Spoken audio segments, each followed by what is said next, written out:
Very good morning, students. This is a short note on the adductor canal.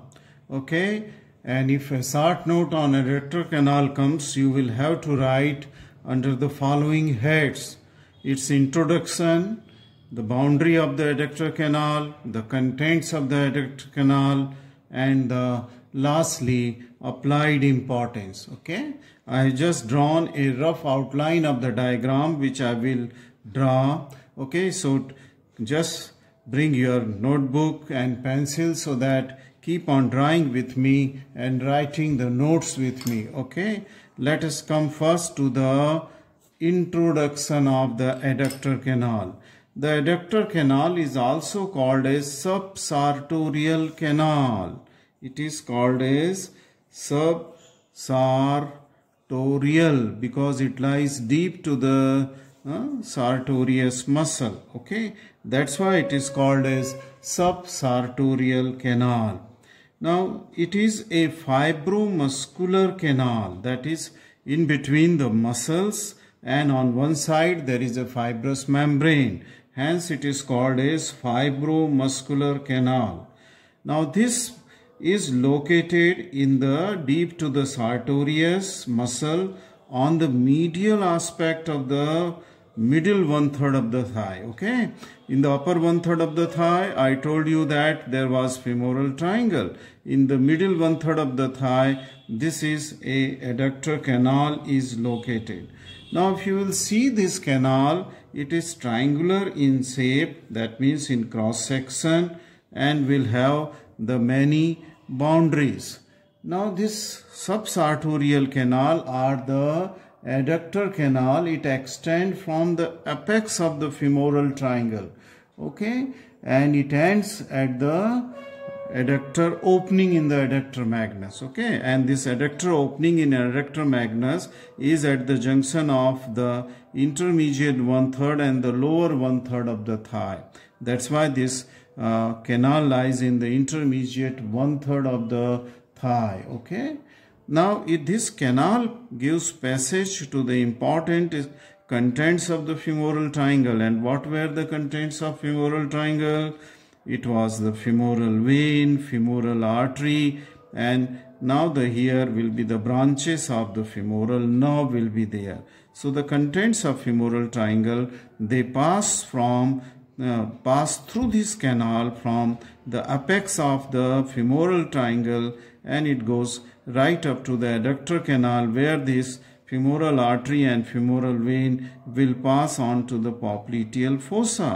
Okay, and will be known as the popliteal vessels. Okay, so with this introduction we comes to the boundaries. Okay, if you see the boundaries, it is an anterolateral boundary and posterolateral boundary and anteromedial boundary. Okay, so anterolateral boundary is the vastus medialis muscle. Okay, I will just draw, but before that, in this diagram, just get the orientation here. This is the cross section of the femur bone. Okay, this is the lateral side.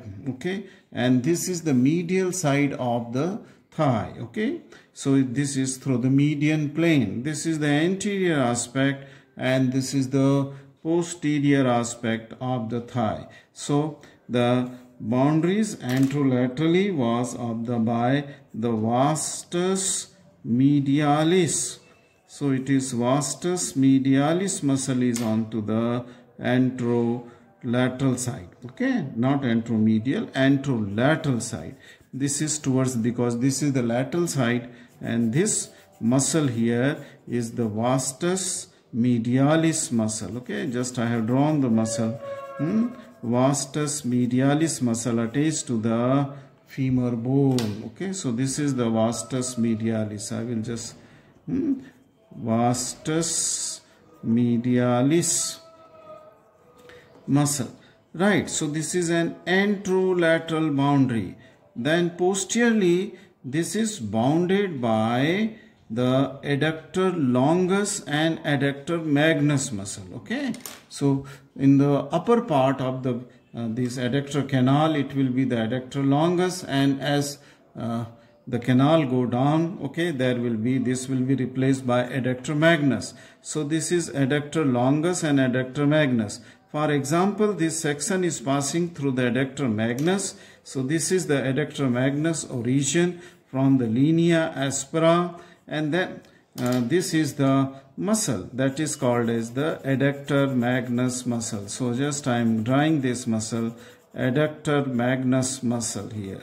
This is which boundary? Posteriorly. So this is, since it is the posterior side is here, this is the posterior boundary, adductor magnus muscle, okay, and above it will be the adductor longus. So both the muscles, adductor longus and adductor magnus, they form the posterior boundary of this canal, that is the adductor canal or the subsartorial canal. Now then, there is a third boundary, and that boundary is called as anteromedial boundary, anteriorly as well as medially. That means between anterior and medial. See, this is medial. So in between the anterior will be called as anteromedial boundary, and this is by the muscle called as sartorius, a ribbon muscle called as sartorius muscle, which lies on a fascia, and this strong fascia extend between the vastus medialis to that of the adductor magnus, okay, or adductor longus in upper part. So this is that fascia, okay. So these are the two structures which will form this boundary anteromedially. That will be the fascia, okay, by a fibrous, strong fibrous fascia which stretches between the vastus medialis and adductor magnus. So this is the strong fibrous fascia, okay, and then that is supported by this muscle called as sartorius. This is the sartorius muscle, okay, sartorius.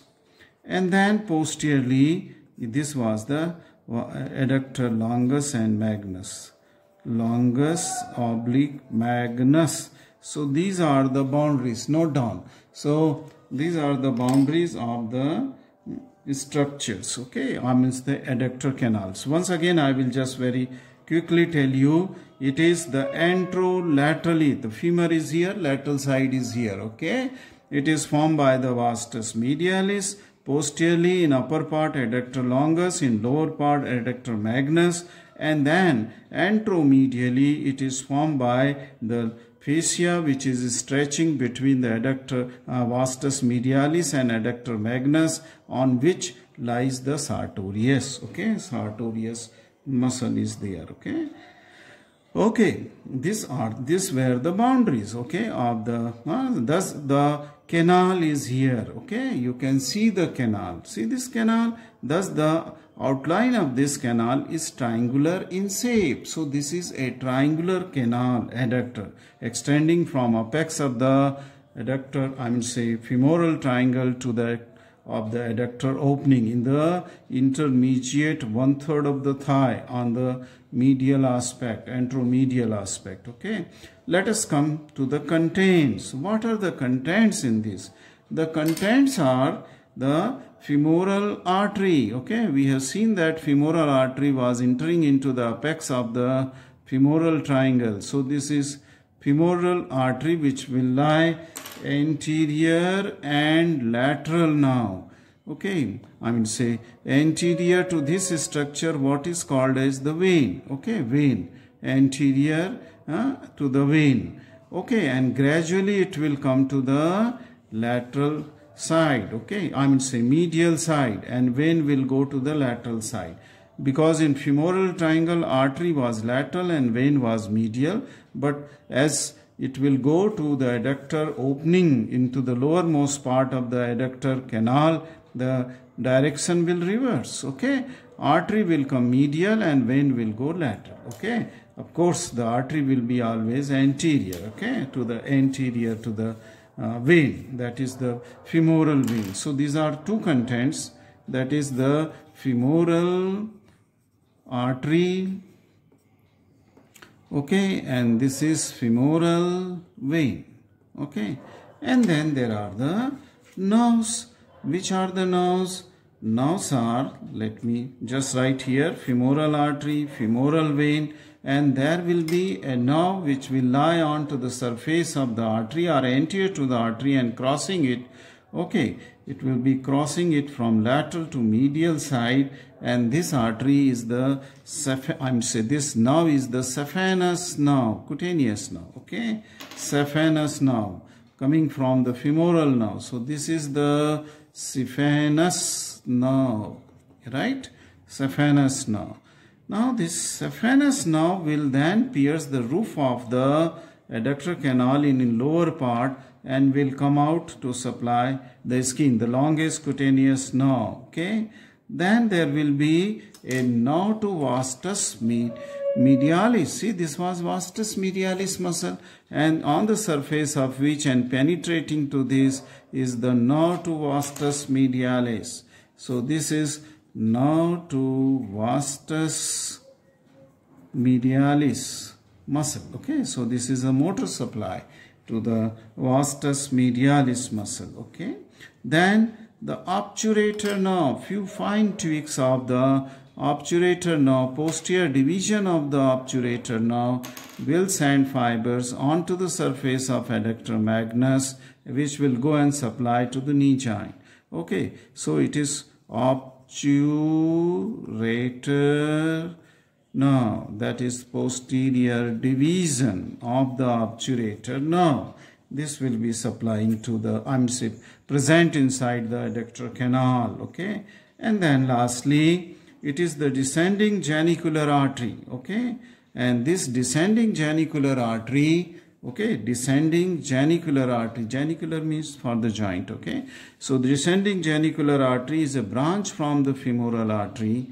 Okay, when it lies in the adductor canal, and then it also comes out, okay, after piercing. I mean to say that it's saphenous. It divides into two branches, saphenous and articular, because it is genicular, go to the formation of an anastomosis around the knee joint. Okay, so an articular branch and saphenous. Saphenous branch will follow the course of saphenous nerve. So they will come out of the adductor canal and will lie superficially. So these are the contents of, just note down all these contents of the adductor canal. Okay, thus a very simple diagram and few contents which are in the adductor canal. Applied anatomy is just only sometime when there is an aneurysm in the popliteal fossa of the popliteal artery, which is nothing but the continuation of the femoral artery. If aneurysm means abnormal dilatation which may rupture, okay, leading to the bleeding. In that condition, when one has to operate or do the surgery in the popliteal fossa onto the aneurysm, one will have to tie this artery, okay, before the repair and removal of the aneurysm is done. So this tying of the artery is naturally towards the proximal side, and this is done in adductor canal because it lies superficial where artery is quite healthy. So the tying is done into the into the adductor canal or subsartorial canal, and then the aneurysm surgery is done in the popliteal fossa. Thank you very much for watching this video.